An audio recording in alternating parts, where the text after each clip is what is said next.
சினிமானால எங்களுக்கு ஒரு பாப்புலாரிட்டி கிடைக்குது, எங்களுக்கு ஒரு புகழ் கிடைக்குது, பேர் கிடைக்குது, காசு கிடைக்குது. இது வரைக்கும் நான் அரசியல் கட்சி யாருக்கு நான் நிதி கொடுத்தது இல்லை. நீ நல்லா நடிச்சிருவேன், நீங்க நடிப்பீங்க, எனக்கு நல்லா தெரியும். சினிமானால எங்களுக்கு ஒரு பாப்புலாரிட்டி கிடைக்குது, எங்களுக்கு ஒரு புகழ் கிடைக்குது, பேர் கிடைக்குது, காசு கிடைக்குது, வீடு கிடைக்குது, பணம் கிடைக்குது, பங்களா கிடைக்குது.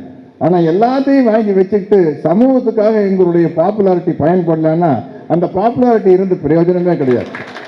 இது வரைக்கும் நான் அரசியல் கட்சி யாருக்கு நான் நிதி கொடுத்தது இல்லை. இதை நான் அரசியல் கட்சியா நினைக்கல, ஒரு சமூக சீர்திருத்த இயக்கமாக தான் பார்க்கிறேன். ஏன்னா தந்தை பெரியார் அவர்கள் கடைசி வரைக்கும் சமூக சீர்திருத்த இயக்கமாக திராவிடர் கழகத்தை வைத்துக் கொண்டிருந்தார். இப்பொழுதும் திராவிடர் கழகம் அப்படித்தான் இருக்கிறது. அதனால் இது ஒரு புரட்சி இயக்கம். புரட்சி இயக்கம் மேலும் மேலும் வளருவதற்கு என்னுடைய சிறிய பங்கும் இருக்க வேண்டும் அப்படிங்கிறதா என்னுடைய ஆசை.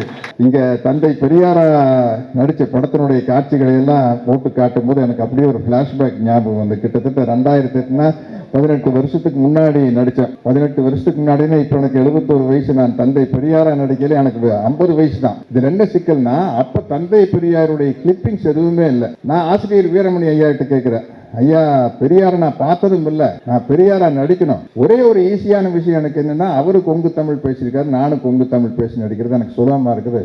பட் அவருடைய பாடி லாங்குவேஜ் எப்படி இருக்கு, அவர் எப்படி இருந்தாரு எனக்கு ஒண்ணுமே தெரியாது. ஏன்னா பெரியாருடைய படம் எப்படி எங்க ஆரம்பிக்குதுன்னா, பெரியாருடைய 20-25வது வயதில் ஆரம்பிச்சு 95 வயசு வரைக்கும் போகுது. எனக்கு திராவிடர் கழகத்திலிருந்து ஒரு கிளிப்பிங்ஸ் கொடுக்குறாங்க, தந்தை பெரியார் பேசிய ஒரு மேடை பேச்சு. அப்ப அவருக்கு என்ன வயசு அப்படின்னா, அவருக்கு 75 வயசு. இப்ப நான் என்ன பண்ணோம்னா ரீவைன் போடணும். ரீவைன் போட்டு 75 வயசுல இப்படி இருக்கிற தந்தை பெரியார் 10 வருஷத்துக்கு முன்னாடி எப்படி இருந்திருப்பாரு, 65ல எப்படி, 55ல எப்படி, 45ல எப்படி, 35ல எப்படின்னு சொல்லி 25 வயசு வரைக்கும் போகணும். அப்புறம் மறுபடியும் 75க்கு அப்புறம் ஆரம்பிச்சு 80 வயசுல எப்படி, 85 வயசு இருக்குது எப்படி, 95 வயசுல எப்படின்ட்டு நான் டிராவல் ஆகி போகணும்.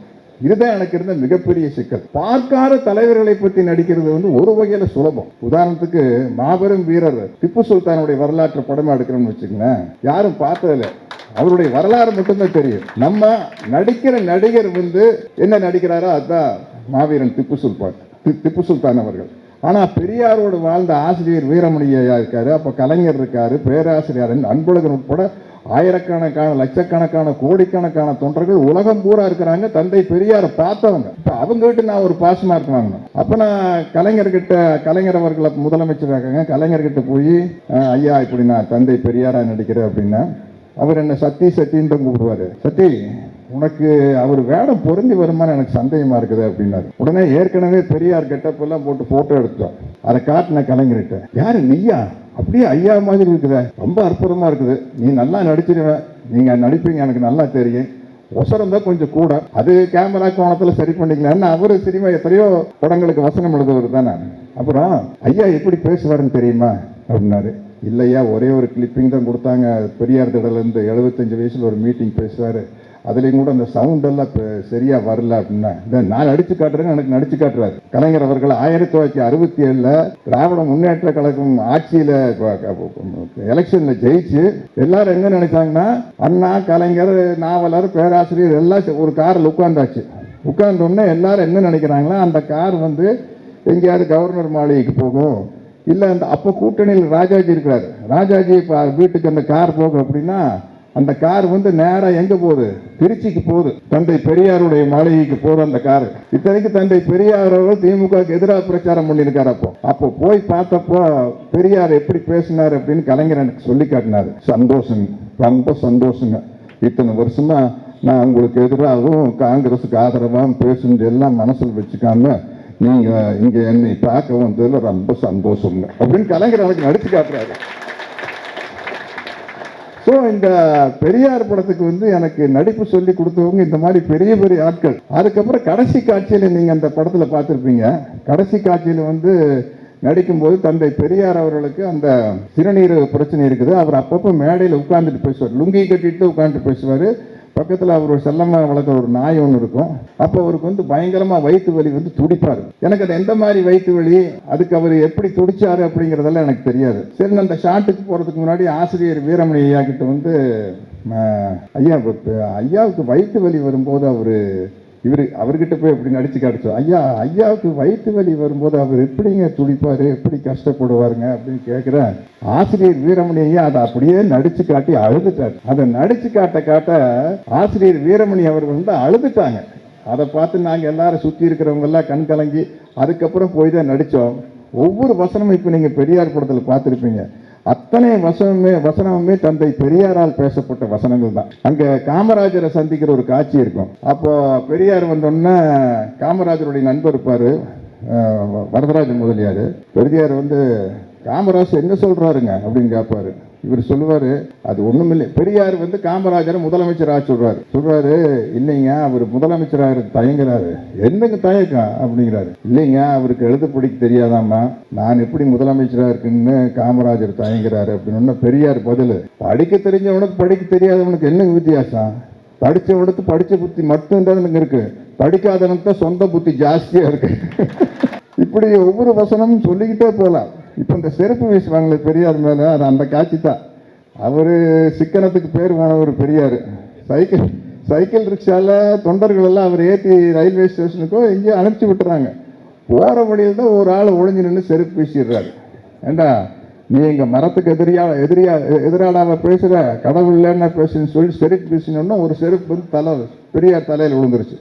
ஒன்றா சைக்கிள் ரிக்ஷா, தம்பி ரிக்ஷா நிப்பாட்டுங்க, கொஞ்சம் பின்னாடி போங்க அப்படின்னாரு. இந்த ஒரு செருப்பு எடுத்து வச்சுட்டு மறுபடியும் கடவுள் இல்லவே இல்லைன்னு இன்னொரு செருப்பு வந்தது. நம்ம சோரி முடிஞ்சு போச்சு போலாங்க. என்ன செருப்பு ரொம்ப பழசாகி போச்சுங்க, இது ஊர் போய் சேர்ற வரைக்கும் தாங்குமான்னு தெரியலீங்க.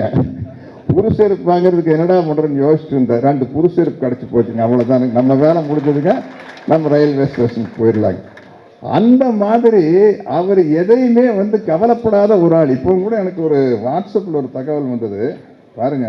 இன்று கடலூரில் பெரியார் மீது செருப்பு பாம்பு வீசப்பட்ட நாள் 29/7/1944. சரியாக 28 ஆண்டுகள் கழித்து 13/8/1972 அன்று எந்த இடத்தில் பெரியாரின் மீது பாம்பும் செருப்பும் வீசப்பட்டதோ அதே கடிலம் பாலத்தருகே கலைஞர் முதலமைச்சராக இருந்தபோது இந்த பெரியார் சிலையை நிறுவி அதனை பெரியார் முன்னிலையிலேயே திறந்து வைத்தார் கலைஞர். திறந்து வைத்து கலைஞர் என்ன பேசுறாருன்னா, செருப்பொன்று போட்டால் சிலை ஒன்று முளைக்கும். தலைவர் கலைஞருக்கு பேசுறதுக்கு சொல்லியாத்தாருன்னா, செருப்பொன்று போட்டால் சிலை ஒன்று முளைக்கும் அப்படின்ட்டு. அது அவ்வளவு ஈஸியான விஷயம் இல்லைங்க. நான் பெரியாரா நடிக்கல, தந்தை பெரியார் மேலே செருப்பு வீசுவாங்க, முட்டையை வீசுவாங்க, தக்காளி பழத்தை எல்லாம் வீசுவாங்க. அப்புறம் எப்பவுமே இப்படி கேமரா ஷாட் வைக்கிறாங்கன்னு வச்சுக்கங்களேன், இப்படி வச்சாங்கன்னா கேமராக்கு அந்த பக்கம் இருந்து நம்ம மேலே செருப்பு வீசணும், முட்டை வீசணும், தக்காளி வீசணும். இது யார் வீசுவாங்கன்னா உதவி இயக்குநர்கள் இருக்கிறாங்கல்ல, அவங்களுக்கு தான் கொடுத்து வீச சொல்லுவாங்க. செருப்பு இப்படி ஒருத்தர் ஹீரோங்க போது கொஞ்சம் மரியாதையாக தருவார், லேசா அப்படி போட்டார் ஒரு செருப்பு, அது அப்படியே இப்படி போட்டு போயிடுச்சு. முட்டை எடுத்து போடுறாரு மேலே பட மாட்டேங்க. தங்கர்ப சேர்ந்த கேமராமேன், எவ்வளோ நிறைய நைட் இப்போ டைம் ஆகிட்டு இருக்குது, ஒரு ஒழுங்கா ஒரு செருப்பும் கூட வீச தெரியல, முட்டையும் கூட வீச தெரியல. அண்ணா நான் வீசிட்டுமா என்ன அப்படின்னாரு தங்கர். நினைச்ச அப்பவே ஆமா தங்கர், மணி 2 மணி ஆக போகுது, போய் படுக்கணும், நீங்க வாங்கி வீசுங்க அப்படின்னு. அண்ணா தப்பா நினைச்சுக்காங்க, ஓகே அடிங்க தங்கர் அப்படின்னா. ஒரு செருப்புல ஒன்று உள்ள தாழ்ந்து வந்து அது கீழே வந்துருக்கு. பரவாயில்ல, செருப்பு இதை சமாளிச்சுக்கணும். முட்டை ஒன்று விட்டாருங்க, கரெக்டா மீசையில் பட்டு தாடியில் இப்படி ஒழுகிருச்சு. சரி, இந்த தாடி மீசையை ஒன்னே ஒன்று இருக்குது, நாளைக்கு கிளீன் பண்ணிட்டு வந்துடலாம் அப்படின்னா போய் மேக்கப் டிபார்ட்மெண்ட்ல அந்த தாடி மீசை என்னென்னமோ ஒடிக்கலோன்னு போட்டு கிளீன் பண்ணி, அதை போட்டு கிளீன் பண்ணி, அந்த வாசம் போகவே மாட்டேங்குது. அடுத்த நாள் டார்ச்சர் தாங்க முடியும். ஐயோ, புதுசா ஒன்று பண்ணிட்டு வந்துருங்க, இவ்வளவு செலவு பண்ணி படம் எடுக்கிற ஒரு 4 மீசையும் 4 தாடியை வச்சு கூடாது. அப்போ பெரியாராக நடிப்பதே எவ்வளவு சிரமமா இருக்குன்னா, பெரியாராக வாழ்வது எவ்வளவு பெரிய விஷயம். அதுல காமெடிக்கு பஞ்சமே இல்லை. தந்தை பெரியார் மேல பாம்பும் செருப்பும் வீசிட்டாங்க. ஒரு தொண்டர் போய், ஐயா அவர் ராஜாஜியுடைய சம்பந்தப்பட்டவங்க தான் நம்ம மேல பாம்பு செருப்பும் வீசிக்கிறாங்க, நாளைக்கு அவர் ராஜாஜியோட மீட்டிங் இங்க ஒன்று நடக்குதுங்க, காசு கொடுத்தீங்கன்னா நம்மளும் பாம்பு செருப்பெல்லாம் வாங்கலான்னு பெரியார் வந்து அந்த காலத்துல ஒரு 4 நாள் எடுத்து கொடுத்துருக்காரு. ஐயா 4 நாளுக்கு என்ன வாங்குறது? பச்சை பாம்பு ரொம்ப சலீசா கிடைக்குங்க. நீங்க பாம்பு தான் கணக்கு.